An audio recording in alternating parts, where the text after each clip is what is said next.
महाशिवरात्रि की पौराणिक कथा बहुत प्राचीन समय की बात है। एक घना जंगल था जिसमें एक शिकारी अपने परिवार का पेट पालने के लिए शिकार किया करता था। एक दिन उसे कोई शिकार नहीं मिला और भूखा प्यासा वह जंगल में भटकता रहा। शाम होते होते वही एक नदी के पास पहुंचा जहां एक बेल वृक्ष था। वह थककर उसी पेड़ पर चढ़ गया और शिकार की प्रतीक्षा करने लगा। संयोग से उस दिन महाशिवरात्रि थी और जिस वृक्ष पर वह बैठा था वह भगवान शिव को अर्पित किए जाने वाले बेलपत्रों से भरा हुआ था। शिकारी को इसका ज्ञान नहीं था, लेकिन जैसे जैसे रात बीतती गई उसने नीचे खड़े एक शिवलिंग पर बेलपत्र गिरा दिया। साथ ही वह बार बार जागता और पेड़ की टहनियों से पानी की बूंदें भी शिवलिंग पर गिरती रहीं। रात भर बेलपत्र और पानी अर्पित होने से भगवान शिव प्रसन्न हो गए। जब सुबह हुई तो शिकारी को वहां एक हिरण दिखाई दिया। जैसे ही उसने तीर चलाने का प्रयास किया, हिरण ने विनती की, मुझे जाने दो, मैं अपने बच्चों को देख आऊं और फिर लौट आऊंगा। शिकारी ने उसे छोड़ दिया। ऐसा ही कई बार हुआ और हर बार शिकारी का हृदय कोमल होता गया।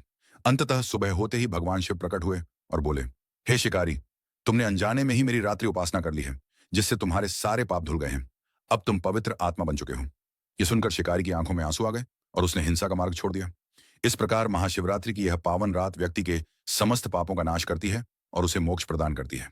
इसी कारण इस दिन भक्तजन व्रत रखते हैं, रात्रि जागरण करते हैं और भगवान शिव का अभिषेक करके उनका आशीर्वाद प्राप्त करते हैं। हर हर महादेव।